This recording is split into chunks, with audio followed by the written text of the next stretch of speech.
Marius, welcome to the show. How are you doing? Hey, really great. And you? Great, great, just great.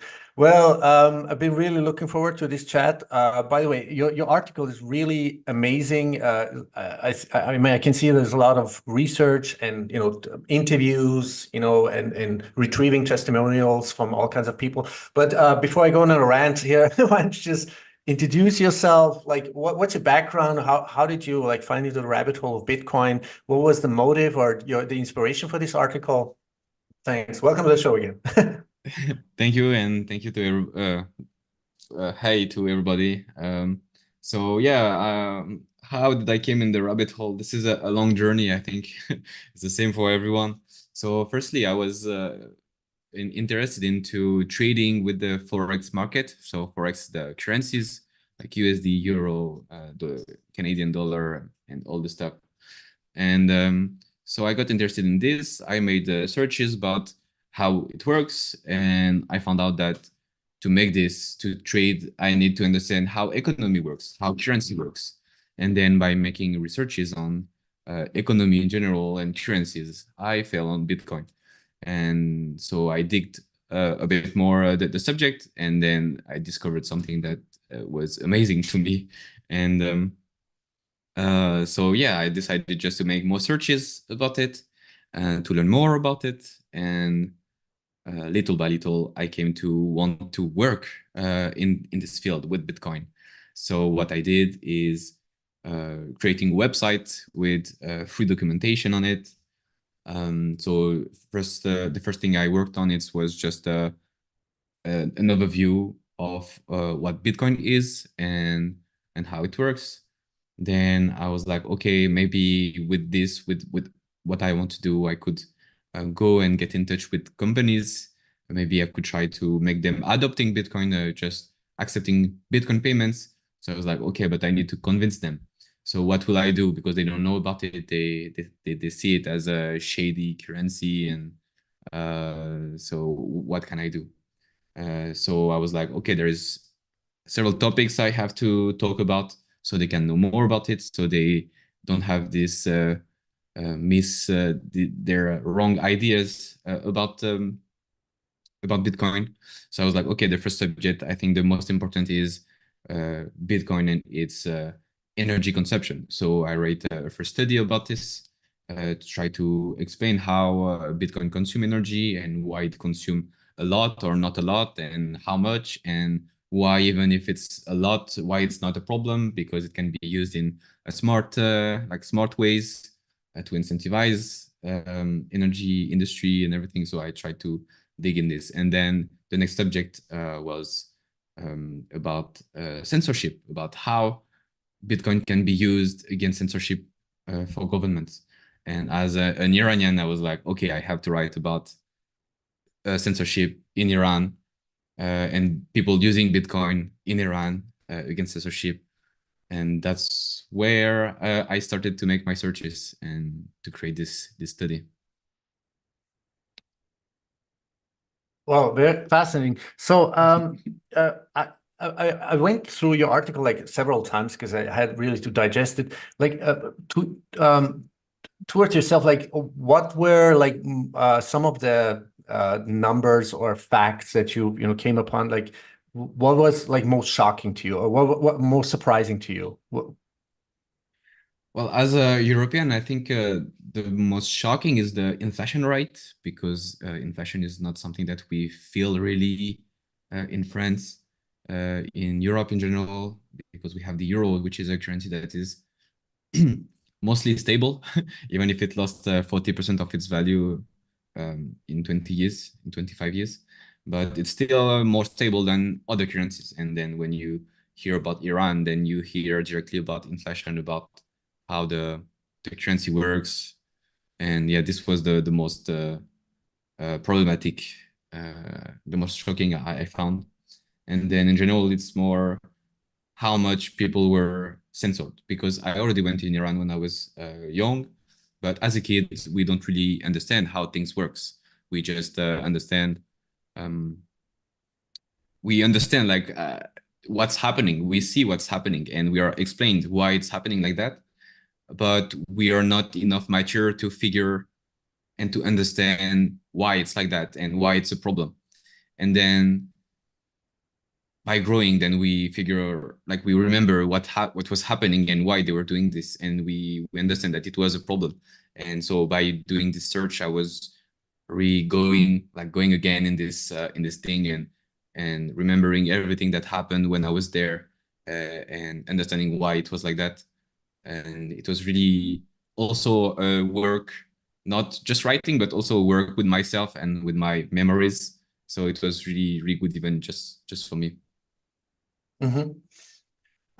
Let me because I forgot to mention the article itself, the title of it for people who wanna. I'm gonna put it in the show notes anyway. But the Bitcoin Revolution in Iran by Marius, Farashi, Tasooji, written on February 4th, 2024, and it's a really deep dive into into the background, the data, the numbers, the usage. Now, when you talk to some of the people who are, whom you somehow described as, or whom you gave pseudonymous names, one of them actually said, I mean, that was his subjective opinion, but he said something like, in Iran, you're not allowed to disclose that you have Bitcoin, but almost everybody owns some. So, do you have like any more more objective or factual data on that? Like, I think it's somewhere on in your article at the end of it, right? Yeah, for the data, it's Iranian media that made some searches and asked questions to over 3,000 Iranians, and they found out that around 25% of Iranians own cryptocurrencies, not only Bitcoin but cryptocurrencies, and most of So them anybody owns who sort Bitcoin. of, owns, I mean, I know, by the way, from other Iranians that there's a lot of shitcoining going on, right? A lot of Yeah. scams and frauds and Ponzi schemes, and it's a lot of shitcoin. So so from these 25%, how much do you think, or does everybody who has sort of all these, whatever crap coins, shit coins, cryptocurrencies, how many do they have? How many, what percentage do is does Bitcoin holding make of? I couldn't tell you. That's the problem in Iran. What statistics exactly, Mhm. how much people own Bitcoin and how much people use Bitcoin, it's really hard to say, um, because not many people would talk about it, and if they are asked about it, they won't necessarily says it. Okay, But what makes the sense. statistics says is that, yeah, there is. So I think, yeah, you're showing it. It's 20%, 22% Mhm. of this 25% who owns Bitcoin. I see. Um, Yeah, I mean, it yeah. would make sense. You think that's realistic, or do you think it's overrated, underrated, or I don't know? I don't know.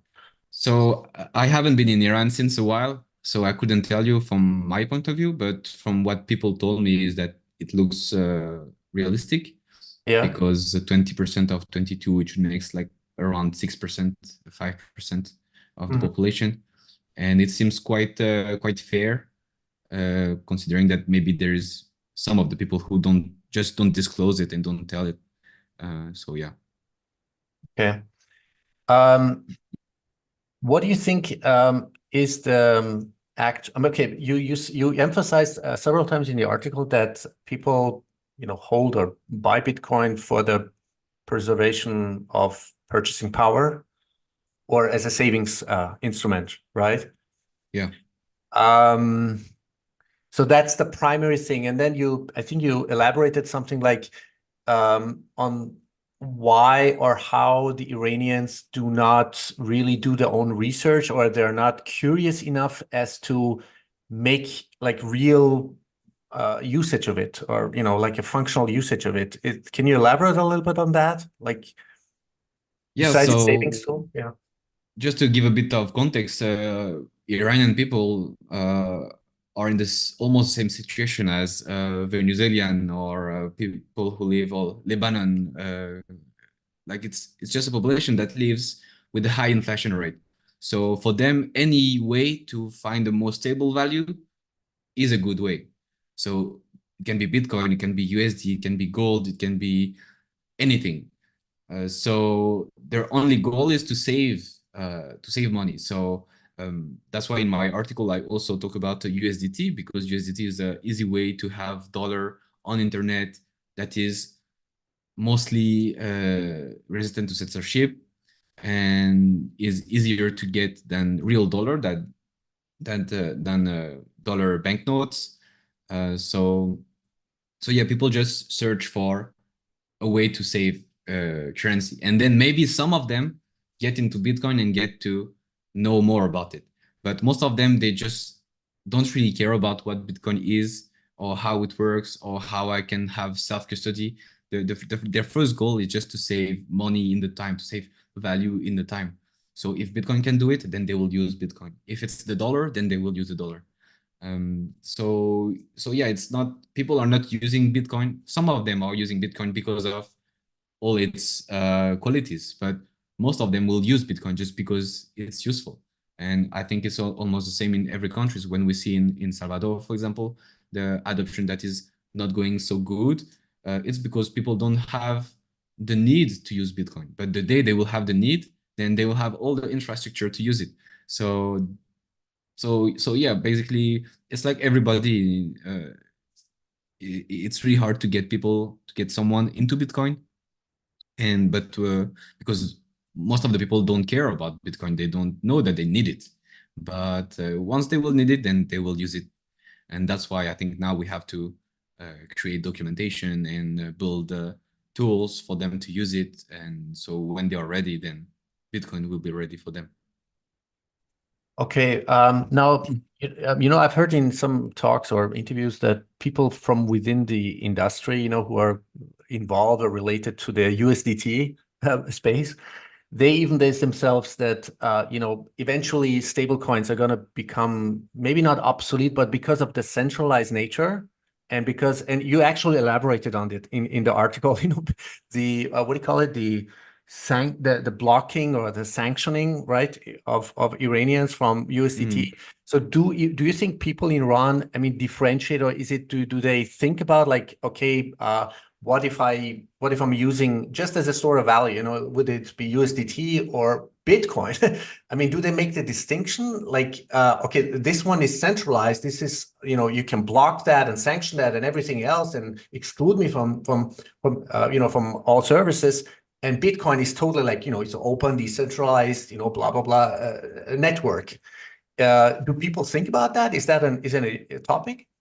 Well, I think people in Iran are not different as people in Europe or US in general. It's most of the people, when they get into cryptocurrency market, then they think, oh, Ethereum is decentralized or Solana is decentralized, USDT is decentralized. But in reality, it's not. And not a lot of people understand the nuance between centralized, decentralized, centralized, and distributed. So Ethereum, for example, is distributed. USDT is centralized and Bitcoin is decentralized. But this nuance is really hard because when we get into the market, it's like everything is mixed. So I couldn't tell you how much people exactly understand this nuance. And it shouldn't be a lot like in Europe in general. When you go to conference, even to Bitcoin only conference, not a lot of people understand. They're like, oh, Ethereum is centralized, but it's not actually true. It's more distributed, and then other infrastructure are centralized and everything. So it's really hard to get, I think, even for someone who knows about cryptocurrencies in general. So yeah, tell me if I answered your question. I'm not sure. Yeah, definitely. Do you know the inflation rate in Iran? Is that something, like, objectively, can you find an objective number? Like, what is the true or actual, I don't know, inflation rate? Well, Debate. it's hard. It's hard to say because the official number says around 40%.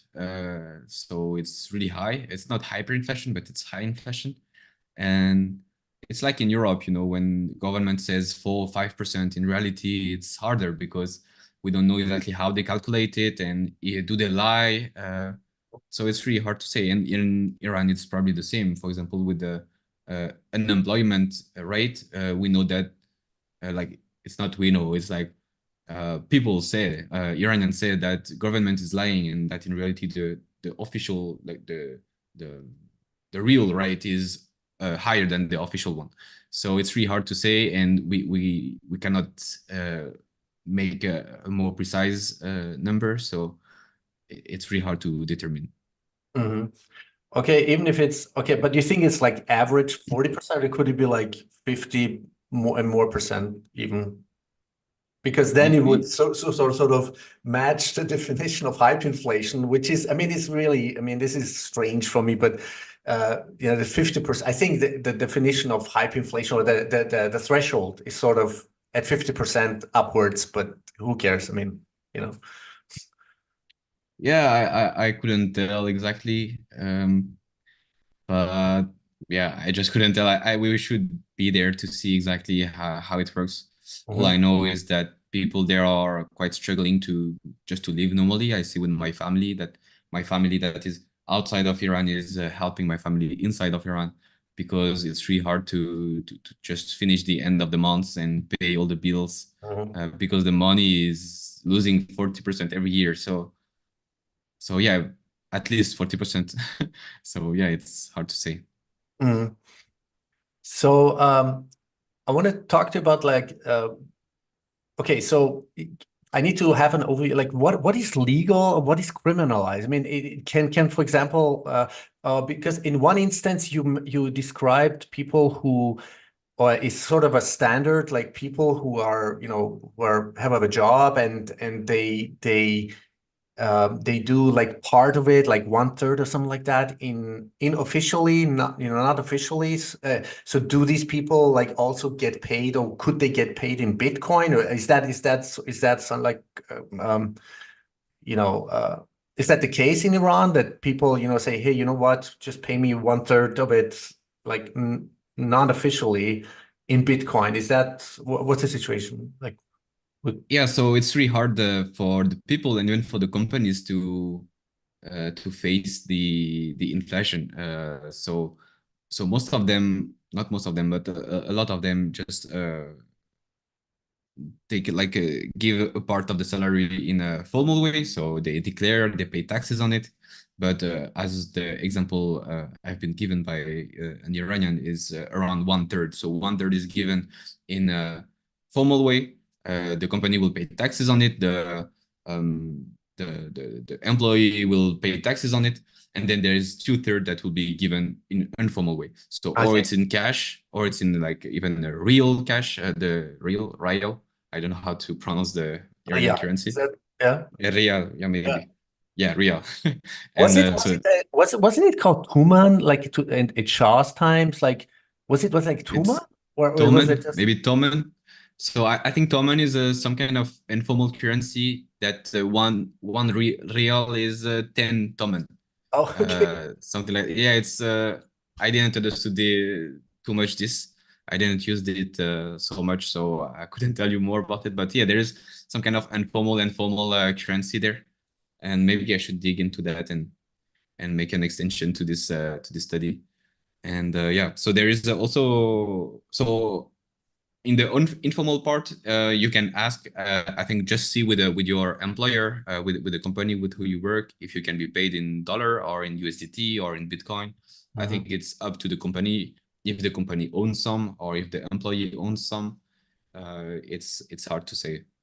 Okay, but because of the, I don't know, illegal nature of this, I mean, probably companies would not do that, or, you know, because, you know, as you said, you know, people don't usually, or it's not allowed to or actually it's you don't disclose your Bitcoin holdings, but still most people do have some Bitcoin. So I guess I don't know, probably they try to circumvent it in another way, or I mean, how criminalized is it? I mean, is it like, do you get penalized for this, or Like, but so it's like in Europe, basically, if you pay your employees in informal way, then you will get fined, and you will probably have to pay lots of taxes and okay. everything. So Mhm. so yeah, but on the Bitcoin part, it's not prohibited to own Bitcoin. Cryptocurrencies are not prohibited. They are allowed, but what's hard to understand is that in Iran, there's a difference between what's allowed by the law and what can be punished. So you can be punished just because you own something, even if it's allowed. And so if you own Bitcoin, if the government knows that you own Bitcoin, then they could think that you do illegal things with this, so they could search for it. So that's why it's better to not disclose that you own Bitcoin or USDT or any cryptocurrencies. And so that's why there is a lot of not yeah, people fear a bit to disclose their information, even if most of the people just don't know how to protect them and are not conscious about this. But yeah, a lot of Bitcoiners are careful about how they share their information, how they show that they own Bitcoin when they show their faces, their addresses, their holdings in general. It's hard to understand, but the less information you disclose, the better it is. And even if you don't have sanctions right now, maybe in 5 years or in 10 years, maybe they will come back and then they will say, oh, all the people who own Bitcoin for the last 10 years, then will be sanctioned. So yeah, it's hard to say in in a country with the government like that. Yeah. I'd love to talk to you about merchant adoption or circular economies, but before that, could you give like an overview? Do you have like an overview or like an update on the Bitcoin mining regulation, or what is legal, illegal? What's the real Bitcoin mining rate? Do you have any numbers or like any updates in Iran?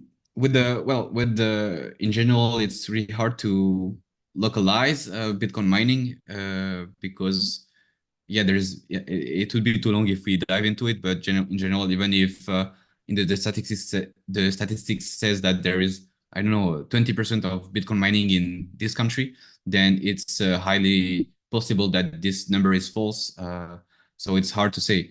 But the last number I saw, it was around 3 or 4% of the global Yeah. mining who was in Iran. Mm-hmm. Then we should check, of course, the source and how they calculate this. Yeah, but I know that it's allowed. It's not prohibited. There is private companies who make Bitcoin mining, and a few years ago, I think it was after the COVID, they suspended the Bitcoin mining because they were using too much energy and the electricity infrastructure was not made for that. But it's not prohibited now. Now it came back, and I guess it's progressing. So yeah, the Do you see energy a lot there is really sorry. Yeah, The energy there is really cheap. So for exactly. Bitcoin miners Yeah, is the yeah, is the goal. yeah. I had that number in my head somewhere, something like 3 or 4, 5%. But it's pretty substantial. I mean, for Iran, I mean, I think. Do you think it's substantial for? I mean, compared to the whole, world, it's not bad, right? I mean, Yeah, it's really good because most of the Bitcoin mining now is or in US or in China, uh-huh. and yeah, there is not a lot of countries. I think like 3% is like top 10 or the top 20 countries in the world, Mhm. so it's pretty good. Yeah. And as you know, Iran, I mean, has vast amounts of natural resource. I mean, especially gas and oil. Yeah, but Mhm. do you have like a perspective, like how it could evolve in the next years, or I don't know, decades? Let's say in the next years, where mining facilities, independently and um, can go to any kind of location where there's methane or gas or whatever, I mean emissions, and just capture it and use it for Bitcoin mining. Are you, I don't know, do you know anything about that? It's hard to say because the government is, I see it as there is two contrary ways. There is the government that is really sanctioned, like he put lots of censorship on the markets, on the population, and everything. So in this way, it could not be good for Bitcoin, maybe because it could lead to prohibiting Bitcoin and Bitcoin mining. But in the other way, I feel like the government is trying to open himself. So we saw recently that they joined the BRICS. Now it's BRICS Plus. So they joined an alliance with Russia, with Brazil, with China, and everything. So they open themselves in this sense too. And so I think this could be also a way where the Bitcoin mining could come a bit more in Iran. And as they have lots of cheap energy, then it could be possible that Bitcoin mining will develop more in the country. And most of all, I think that in general, all the countries in the world will see a goal and incentivized to use Bitcoin mining, even in Europe, even if we are far from it. I think in 20, 30 years, we'll be like, oh, maybe Bitcoin mining is not so bad, so we'll use it. And so I think Iran will be one of the first country who will do that, of course. I hope, at least. Yeah, now there's a huge potential. I mean, not, I mean, I'm not making a big secret out of it, and you probably, I mean, I'm not a fan of this theocratic Islamic regime, but I mean, anything that has been evolved in the last 40 years, technologically in Iran or scientifically. I mean, it's amazing, to be honest with you. I mean, it's in the last 40 years in every sector, even medical technologies or nuclear technologies, plasma technology, defense technologies. I mean, it's because thanks to the people, to the really amazingly intelligent and wise and open-minded people. And I think it was Khamenei, who said in one of his speeches, he said, whatever one thinks about this, this oppressive regime, but it is wise to say, I think he said in one of his speeches to all the scientists, I think it was a huge gathering, and he said, it's time that not, so I'm paraphrasing it somehow. And he said, it's time that we stop copying other people's technologies and books, and we create our own books and our own technologies, and other people, other nations copy us. So I think he opened up like a total new realm, of scientific, technological breakthrough thinking, developing, testing,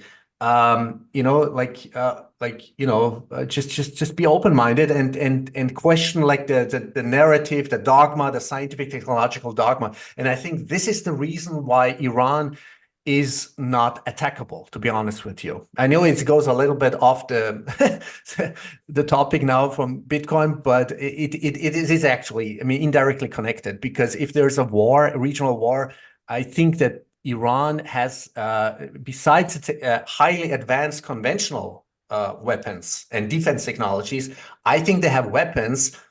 And that's the only positive aspect I can see through, that they will disclose it to, because they know, because, it's like with the Russians, they have super advanced technologies which they can, protect themselves. But anyway, I'm just going off on a rant here.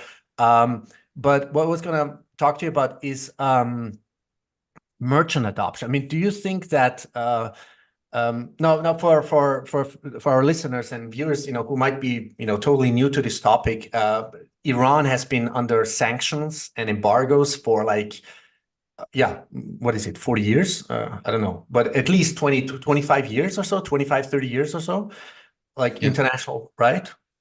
Yeah, the first sanctions came around the 80s. I think it's 1979. Well, After the first, yeah, it was. I put it on my study. So yeah, it's 1979, and then since then, almost every 5 years there is a new sanction that comes on Iranian economy that is prohibiting them to just commerce with the world, with the countries around, and the countries around to use to commerce with them. And there's sanctions on weapons, on the banking system. For example, they're not in the SWIFT system. So yeah, every year Europe, the EU and the US took sanctions against them. And so yeah, it becomes, so in a way it's good because of course EU and US see Iran as a threat, but also it's touching a lot the quality life of Iranians. So it's a double sense problem here, and yeah.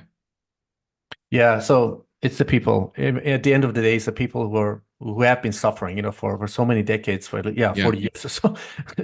And it's also like sanctioning embargoes on all kinds of products, right, and services and special like medical like necessities, right? I mean, or whatever. So yeah, it's a people, at the end of the day. So and I think there's a way out of this, and I think that Bitcoin is the only rational, logical, ethical, sustainable, and ethical, solution to all this, and a truly free market and um,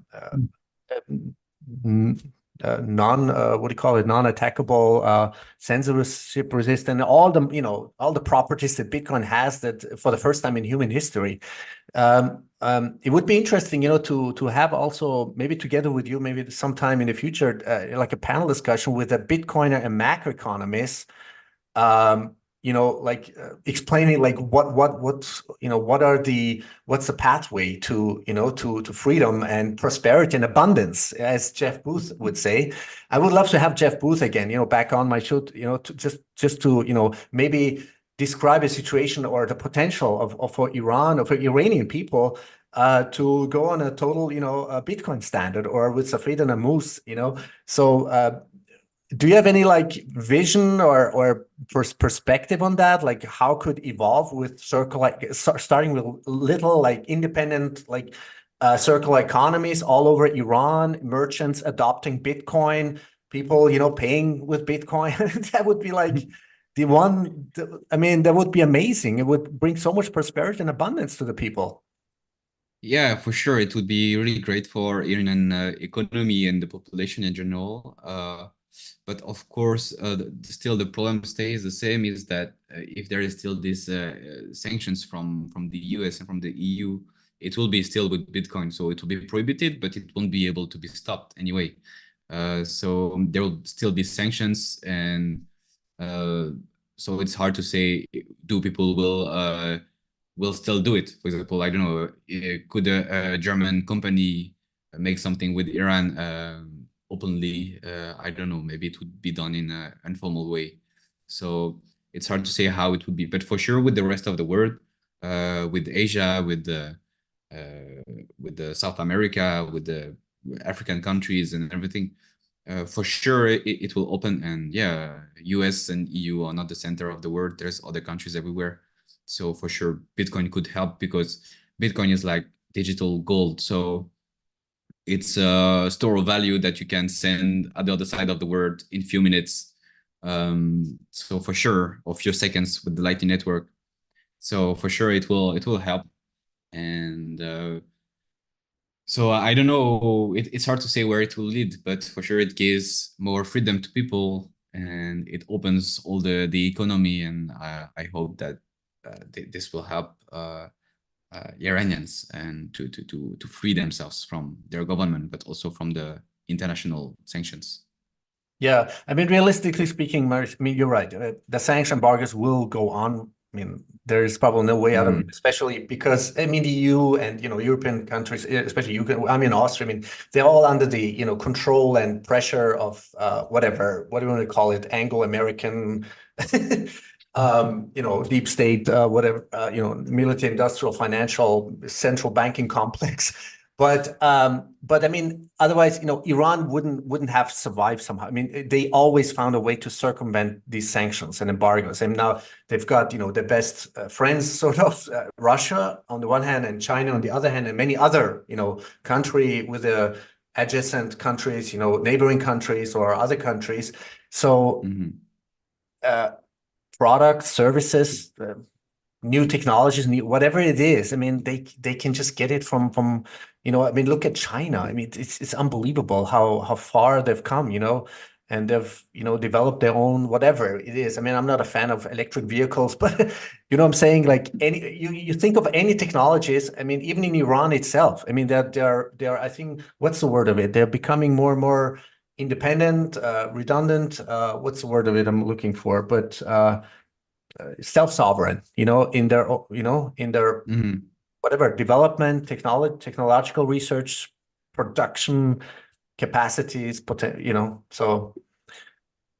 Yeah, And because once it's rooted in Bitcoin, then yeah, you might have some some problems still, but what's your general view on this? I lost a bit where I was going, I'm sorry to but interrupt. no, it's fine. I lost, I think, I don't know. Can you remind me what you're saying? I lost Yeah, a bit we're talking myself. about like sanctions and embargoes. Like, I mean, it's still possible, to circumvent all those sanctions and embargoes. That was my point, sort of. I mean, even if European Union, and the United States still, Mm, put on more and more pressure and sanctions and embargoes. It's the people who are suffering, but people, what's the phrase? There's a saying like out of necessity flows the creativity or something like that. Out of when something is really necessary and you're suffering and you're in pain, then you become creative. And mhm. I think this is what people in Iran and other in other countries have achieved. Especially when you are somehow self-organized and you become creative and you use all the tools and the potentials that you have with all the brains that you have in your country, you eventually, and with cooperation, of course, I mean, I think they Yeah, for sure. complement each other. That was my point. Yeah. But yeah, so the thing is, in Iran, there's lots of things that are prohibited, but things that don't really make sense, especially from a European point of view. So, for example, alcohol is prohibited, certain kind of music are prohibited, and still people drink alcohol, they still go in clubs, but everything is just not allowed and it's just prohibited, but they still do it. They still find a way to make it. Um, the probably the places where I saw the most bottles of alcohol in the single place was in Iran, even if it's prohibited there. So yeah, they will for sure find a way to circumvent all this and find a way to be more free and find other allies like China and Russia, as you said. And so yeah, I hope they will get greater from that, at least for the population, not especially for the government. The more important is the free of the population. And I think if the government or the population use Bitcoin, then for sure in the time it will free them from even the government oppression. Because if you cannot touch their people's money, then they can do anything, even if there is loss. So yeah. What do you think would happen if Iran adopted this same strategy or pretty identical strategy of El Salvador, like putting starting to going not going on a Bitcoin step, but you know what I'm saying. I mean, putting Bitcoin on their whatever treasury or reserves and making it at least legal, sort of a complementary legal tender. That I think this is what's missing, and then eventual people will just adopt it and start, and then all these circular economies will just evolve Mm. automatically. I think, but and then naturally. Yeah, I don't think that the adoption of Bitcoin will be different in Iran because it depends how it's made. If it's made like the government forced the population to use it, then of course it will be fast. But is it good? Like, do we want as Bitcoiners Bitcoin to be forced to people? I mean, people have to use Bitcoin because they need it, because they find a purpose to use it. It's the same in Salvador. So in Salvador, and I am right now writing about this. I made an interview also a French guy who lived a few months in Salvador. So he gave me a bit of his feedbacks, and he was saying that if the government would have forced everyone to use Bitcoin, then it would not have worked because Bitcoin is not meant to be forced. Like people have to use it from themselves. And if you do this, then it's just like a dictatorship and people will just reject it, even if it's good for you. If it's forced, then it will be rejected.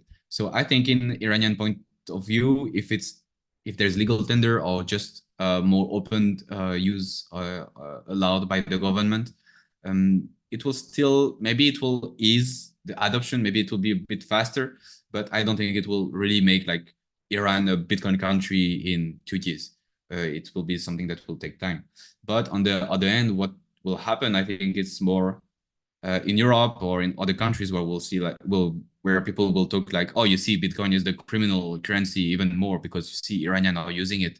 So I think by doing that, Bitcoin, like Bitcoiners will not gain from it, at least in the short term, but in the long term, maybe.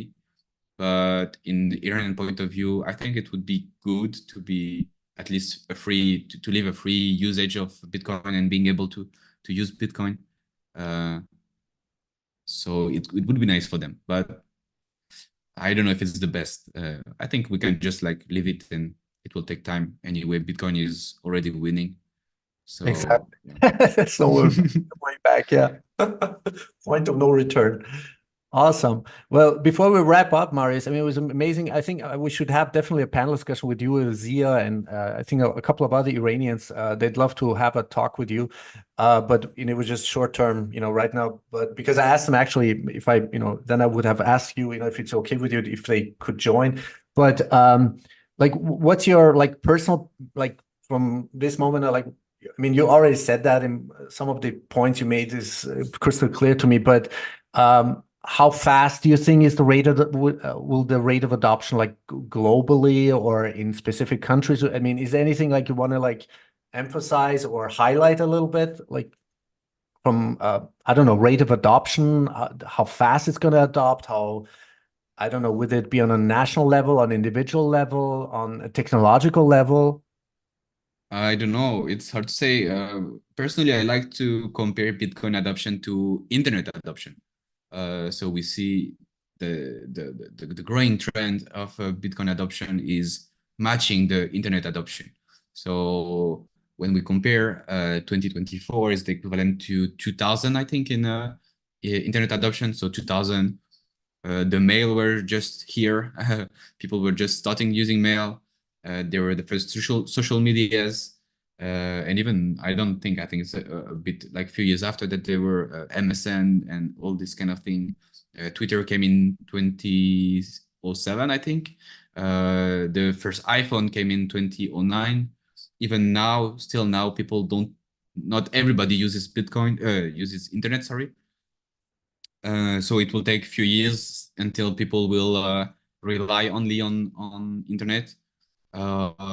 So yeah, I think if we are now at the equivalent of 2000, then I think in 2050 maybe we'll have a Bitcoinized world, and people will be able to use it freely. But it also depends on how government will accept it. If they accept it as just using it as a store value to back their currency and allowing people to use it freely, then it will go, I think, faster. But if they start to try to prohibit it or to force its adoption, as I said, I think it will get a bit slower. But in any time in 30, 50 years, I think Bitcoin will be everywhere, and even people will use it without knowing that they use it. So yeah. Yeah, that's a pretty long-term perspective you have. I mean, I would have even said it would be, I mean, I don't know, because of the, holistically speaking, like because of the conditions we have right now globally, would it be geopolitically, of financial, monetarily, I mean, everything you can think. I mean, we as humanity, I mean, as civilization, human civilization, we don't have much time, to be honest with you. I think I mean, it will just naturally, I think it would evolve much, much faster than we can even imagine. Much faster than the internet, even, which it does. I mean, if right now, after 15 years since the genesis or the birth of Bitcoin, right? I mean, it's amazing, right? Would it be the market capitalization or the number of users or the national, it's minority, but I think it will. I think there's something missing, some kind of tipping point, critical mass, and now one can think about all this, ETF hype. I'm not a huge fan of this whole institute, but it does give, it makes it a little more, it just gives it a little bit more catapultic push, like whether it be mainstream adoption or mainstream news or the normalization, of Bitcoin. It's like, you talk about it or the number go up, but eventually we won't think in fiat anymore. Hopefully in the next few years, we're just going to think in purchasing power. And that's, I think, which is, I think, beyond even the average imagination or comprehension. the purchasing power will go exponentially up by orders of magnitude. And I think this is what's missing, the tipping point, and then it eventually will go even faster than an S curvature. Yeah, I like your point of view, and I wish it would be like that, but unfortunately, I don't think it would be like that, because I don't think that government will just abandon their currency, their fiat currencies. I think people, like government, will still keep it and try to make it living. And so I think we'll have, in the near future, I don't know, 20 years or 50 years, like I said, we'll have Bitcoin and national currencies or regional currencies like the euro. Or I vote, of course, Bitcoin is, for me, is the best, and we could use it almost everywhere. But I think that a better future is a future with several currencies. So with Bitcoin as base, and then several currencies on top of it, because there will still be some kind of need for inflation, I think. And so I think that we could have this, some kind of layer 2 of fiat currencies and the base layer with Bitcoin. I think this is something more realistic. But if tomorrow there is a fully Bitcoinized and everybody uses Bitcoinized, and I would vote for it directly and I would go for it. But I just don't think it could happen, at least not in the near future. Yeah, I mean, I might, we could have a more nuanced discussion maybe next time about the layers that you're talking about and the different, like, I think the principle I think you're talking about is like sort of a free market of, right, different currencies.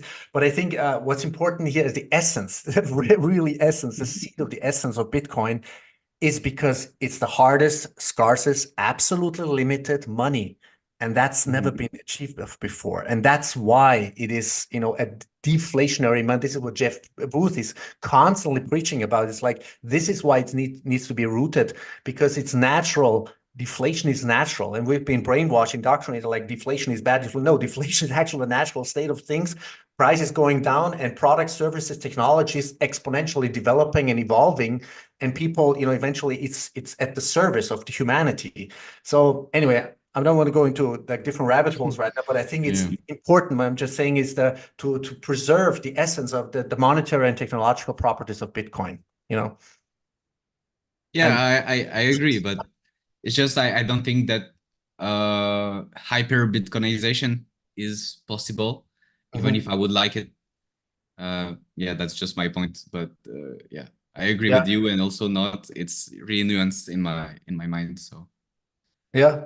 No, it was a fascinating discussion. I just hope everything will just evolve before, because the magnetic field of the Earth, it's been decreasing exponentially, like factually speaking. And I think I've been trying to, talk about this because as long as we have information communication systems, Bitcoin is no problem, is no problem for Bitcoin. But once, the solar flares start and micronova, and it's actually overdue because of the Earth disaster cycles. So it's going to happen in the next few decades and in the next 20 or 30 years. So I hope we will achieve that point where, where we can at least, enjoy the fruits of Bitcoin and human evolution, sort of rooted in Bitcoin. So, yeah. Where can people find you, Marius? Well, as I kind of used to say, if you just interested in my work, then just on my website, which is adoptblog.com. There's no A in the middle. It's not adoptblog. It's adoptblog.com. And if you want to chat or to talk, to talk with me or to see what I post daily, then on Twitter, I guess, which is at AAB the dash underscore Marius, underscore, exactly, Marius. And yeah, just if you want to talk or to debate, my DM are opened, and yeah, I'm looking forward to meet people who will have feedbacks from this chat that we had. And if we have another chat, then I would love to with the panel or anything. Definitely, amazing. Just tell me, yeah. Definitely, I definitely want to suggest again, recommend your article. It's amazing article. It's very succinct, It's actually, you wrote a number of articles, but I didn't have the time to, something with orange, something. I think you linked it in Yeah. your article, but yeah, it's about like energy and Bitcoin mining. So I'll delve into Orange is that. the new green. Yeah, exactly. Yeah. Yeah. So Marius, So thank you so much again, and hope we'll get together and until next time. Okay. thank you for having me. All right, Marius, take care. Bye bye.